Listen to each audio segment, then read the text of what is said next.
ഇറാനിലെ ആത്മീയ നേതാവായിരുന്ന അയത്തുള്ള അലി ഖമനേയുടെ ശവസംസ്കാര ചടങ്ങുകൾ ടെഹ്റാനിൽ പുരോഗമിക്കുകയാണ്. 9-ാം തീയതി മാഷാദിൽ അവരുടെ ഷിയ മുസ്ലിങ്ങളുടെ ഒരു വലിയ പ്രവാചക തുല്യനായ മനുഷ്യനായ ഇമാം റീസയുടെ ശവകുടീരത്തിനടുത്ത് ഖമനേയുടെ മൃതദേഹം സംസ്കരിക്കും. ലോകത്തിലെ നേതാക്കന്മാരൊക്കെയുണ്ട്. പാകിസ്ഥാൻ പ്രധാനമന്ത്രി ഷഹബാസ് ഷെരീഫുണ്ട്, അസീം മുനീറുണ്ട്. ഇന്ത്യയിൽ നിന്ന് ബീഹാർ ഗവർണറായ സയ്യിദ് അട്ടാ ഹസനൈൻ പോയിട്ടുണ്ട്. പ്രബിത മാർഗരീത്ത എന്ന് പറയുന്ന നമ്മുടെ വിദേശകാര്യ സഹമന്ത്രി പോയിട്ടുണ്ട്. കോൺഗ്രസിനെ പ്രതിനിധീകരിച്ച് സൽമാൻ ഖുർഷിദ് പോയിട്ടുണ്ട്. കാശ്മീരിലെ മുൻ മുഖ്യമന്ത്രിയായിരുന്ന മെഹബൂബ മുഫ്തി പോയിട്ടുണ്ട്. ഉറപ്പായിട്ടും പോകുമല്ലോ, പോയിട്ടുണ്ട്. അങ്ങനെ പലരും പോയിട്ടുണ്ട്. പക്ഷേ ഒരാളെ കാണാനില്ല. വളരെ പ്രധാനപ്പെട്ട ആളാണ്. ആ ചടങ്ങിൽ ഉറപ്പായും വരേണ്ട ആളാണ്.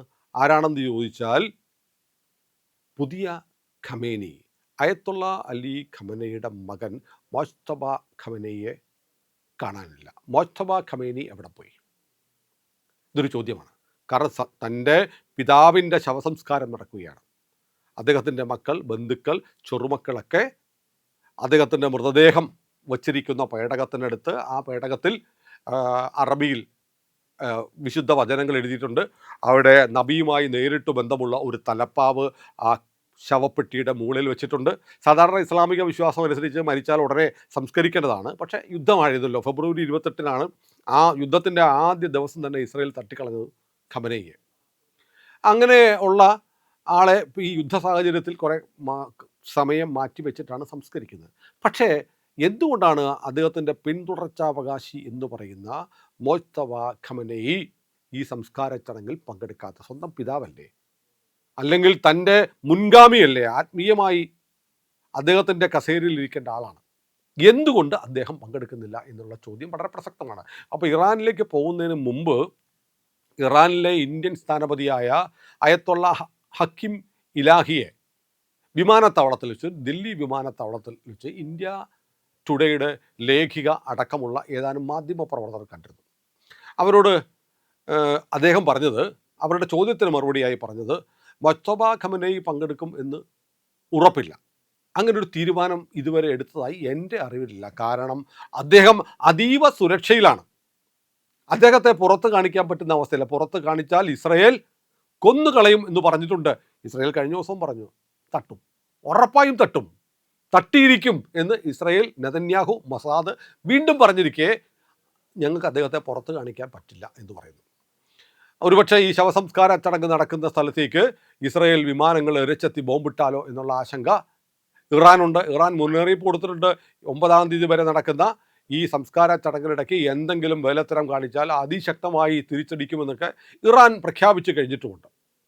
ഇപ്പോൾ IRGCയുടെ പുതിയ മേധാവിയെ ഈ പറഞ്ഞതുപോലെ പുറം ലോകം കാണിക്കാതെ ഇറാൻ സൂക്ഷിച്ചു വെച്ചിരിക്കുകയായിരുന്നു. അയാളെ കൊണ്ടുവന്ന് അയാളും ഈ മൃതദേഹത്തിൻ്റെ അരികിൽ വന്ന് വിതുമ്പുന്ന ചിത്രം വന്നു. അവിടുത്തെ പ്രസിഡന്റ് വിതുമ്പുന്നു, സൈനിക മേധാവികൾ വിതുമ്പുന്നു. അതായത് അതീവ രഹസ്യമായി അമേരിക്കയുടെ, ഇസ്രായേലിലെ ഏറ്റവും പ്രധാനപ്പെട്ട ടാർഗറ്റായ IRGCയുടെ തലവൻ വരെ വന്നു. എന്നിട്ട് എന്താണ് മോജ്തബ വരാത്തത്? വളരെ പ്രസക്തമായ ചോദ്യമാണ്. ഇനി ഇറാൻ പറയുന്നത് പോലെ മോജ്തബ എങ്ങാനും വന്നാൽ അതിൻ്റെ മോളിൽ വന്നിട്ട് ഇറാൻ നേതാക്കളെ കൊല്ലാൻ വേണ്ടിയിട്ട് ഇസ്രായേൽ ബോംബിടും എന്ന് പറയുന്ന അത്ര വിശ്വസിക്കാൻ പറ്റില്ല. കാരണം ലോകത്തിലെ പല രാജ്യങ്ങളുടെയും നേതാക്കന്മാർ അവിടെയുണ്ട്. ഇന്ത്യയുടെ നേതാക്കന്മാരുണ്ട്, തുർക്കിയിൽ നിന്നുണ്ട്, ചൈനയിലെയും റഷ്യയുടെയും പ്രതിനിധികൾ വന്നിട്ടുണ്ട്, പാകിസ്ഥാൻ്റെ നേതാക്കന്മാരുണ്ട്. അവരൊക്കെ കൂടി പങ്കെടുക്കുന്ന ഒരു വലിയ ചടങ്ങ്, 10,000-കണക്കിന് ആളുകൾ പങ്കെടുക്കുന്നുണ്ട്.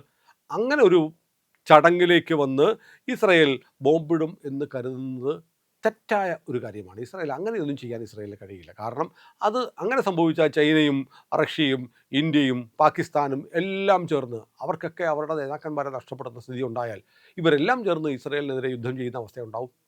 അവരുടെ എല്ലാം ശത്രുത പിടിച്ചുപറ്റേണ്ട തരത്തിലേക്ക് മാറാൻ ഇസ്രായേൽ ആഗ്രഹിക്കുന്നില്ല.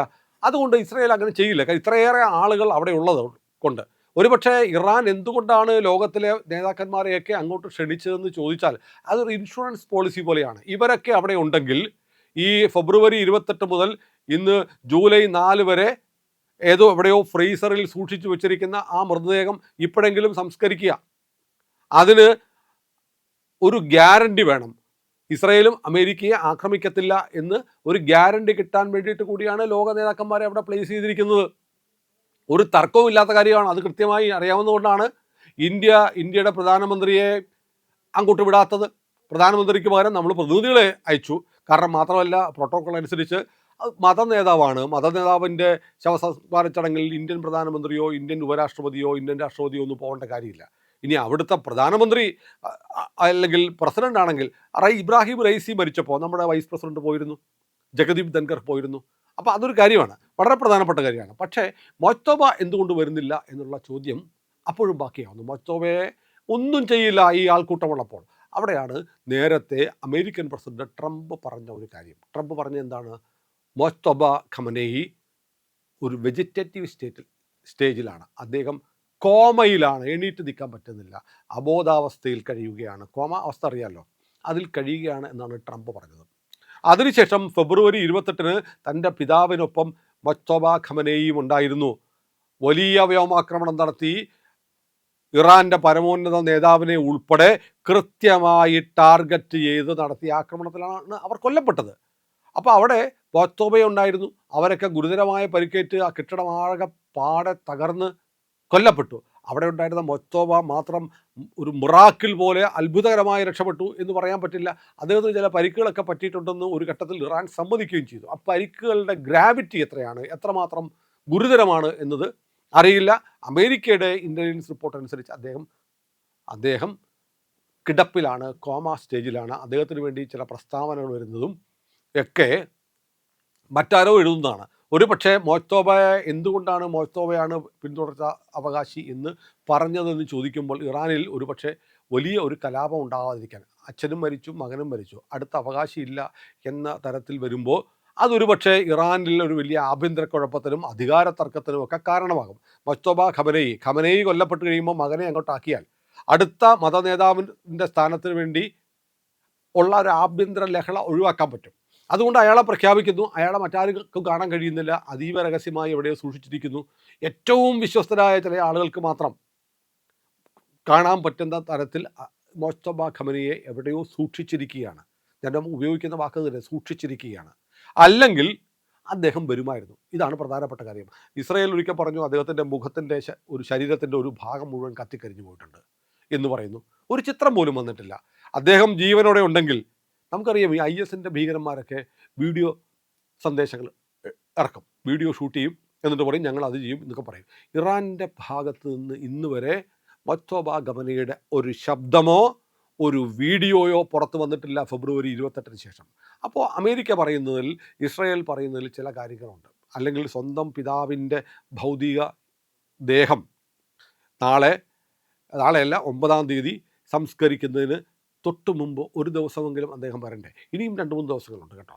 നമുക്ക് കാത്തിരിക്കാം മൊയ്ത്തോബ വരുമോ ഇല്ലയോ എന്നുള്ളത്. മൊയ്ത്തോബ വന്നില്ല എങ്കിൽ ഒരു കാര്യം ഉറപ്പാണ്, അയത്തുള്ള അലി ഖമനേയിയുടെ മകനായ അടുത്ത അനന്തരാവകാശിയായ മൊയ്ത്തോബയ്ക്ക് ലോകത്തിൻ്റെ മുന്നിൽ വന്ന് പ്രത്യക്ഷനാവാൻ വേറെ എന്തൊക്കെയോ സുരക്ഷാ കാരണങ്ങളല്ലാത്ത വേറെ എന്തൊക്കെയോ തടസ്സങ്ങളുണ്ട്. അത് വളരെ പ്രധാനപ്പെട്ടതാണ്. അങ്ങനെയാണെങ്കിൽ മൊയ്ത്തോബയുടെ പേര് പറഞ്ഞ് ഇറാനെ ഭരിക്കുന്നത് ഇപ്പോൾ ആരാണ് എന്നൊരു ചോദ്യം കൂടി ബാക്കിയാവും. ട്രംപ് ഒരിക്കൽ പറഞ്ഞു, എനിക്ക് മൊയ്ത്തോബ ഖമനേയിയുമായിട്ട് നേരിട്ട് ചർച്ച നടത്താൻ താല്പര്യമുണ്ടെന്ന് പറഞ്ഞു. നോക്കൂ, അമേരിക്കൻ പ്രസിഡൻ്റാണ് പറഞ്ഞത്. അമേരിക്ക ഒരിക്കലും അങ്ങനെ ഒരു കാര്യം മുന്നോട്ട് വെച്ചിട്ടില്ല. അമേരിക്കൻ പ്രസിഡന്റ് എനിക്ക് ചർച്ച ചെയ്യാൻ താല്പര്യമുണ്ട് എന്ന് പറഞ്ഞാൽ ഒരു ഈക്വൽ സ്റ്റാറ്റസിൽ കാണുന്നു എന്ന വ്യാഖ്യാനം അതിനുണ്ടായിരുന്നു. എന്നിട്ടും ഇറാൻ എന്താ പറഞ്ഞത്? നോ, മൊയ്ത്തോബ ആയിട്ട് ട്രംപിന് ചർച്ച നടത്താൻ കഴിയില്ല. കാരണം അത് ട്രംപ് ഒരു ടെസ്റ്റ് ഡോസ് നടത്തിയതാണ് എന്നാണ് ഞാൻ കരുതുന്നത്. കാരണം അങ്ങനെ ഉണ്ടെങ്കിൽ മൊയ്ത്തോബ തന്നെ വരുമല്ലോ. മൊയ്ത്തോബയ്ക്ക് എണീറ്റ് നിൽക്കാൻ പറ്റുന്നില്ലെങ്കിൽ, അദ്ദേഹം കോമ സ്റ്റേജിലല്ലെങ്കിൽ വരുമായിരുന്നു എന്ന് കരുതുക. അപ്പോൾ ഒരുപക്ഷെ അദ്ദേഹം പൊതുവേദിയിൽ വന്നിട്ട് ഇത്തരം ചർച്ചകൾക്ക് വരാൻ പറ്റുന്ന അവസ്ഥയിലല്ല എന്ന് വ്യക്തമാക്കുകയാണ് സാഹചര്യങ്ങൾ എന്ന് മനസ്സിലാക്കേണ്ടിയിരിക്കുന്നു. ഇറാന് ഇപ്പോൾ ഒരു നേതൃത്വമില്ല, പകരം ഇറാനെ മറ്റാരോ നയിക്കുകയാണ്. ആ മറ്റാരോ ആരാണോ എന്ന് നമുക്ക് വരും ദിവസങ്ങളിൽ അറിയാം. ഏതായാലും സംസ്കാര ചടങ്ങ് മഷാദിൽ നടക്കുന്നതിന് മുമ്പ് ഇനിയും 2-3 ദിവസങ്ങൾ ബാക്കിയുണ്ട്. മൊയ്ത്തോബയെ കാണാൻ കഴിയുമോ എന്ന് നമുക്ക് കാത്തിരിക്കാം. ഏറ്റവും പുതിയ വിവരങ്ങളുമായി ഇന്ത്യ ലൈവ് ഉണ്ടാവും. ഇറാനിൽ ഖമനയുടെ സംസ്കാരവുമായി ബന്ധപ്പെട്ട വാർത്തകളും ഞങ്ങളുടെ ടീം കൃത്യമായി ഫോളോ ചെയ്യുന്നുണ്ട്. നിങ്ങളെ അറിയിക്കേണ്ടുന്ന പുതിയ വിവരങ്ങളുണ്ടെങ്കിൽ അത് കൃത്യമായി ഞങ്ങൾ എത്തിച്ചിരിക്കും. നമ്മുടെ ചാനൽ സബ്സ്ക്രൈബ് ചെയ്യാൻ ഇനിയും മറന്നുപോയിട്ടുണ്ടെങ്കിൽ ചെയ്യണേ. ഇന്ന് തന്നെ, ഇപ്പോൾ തന്നെ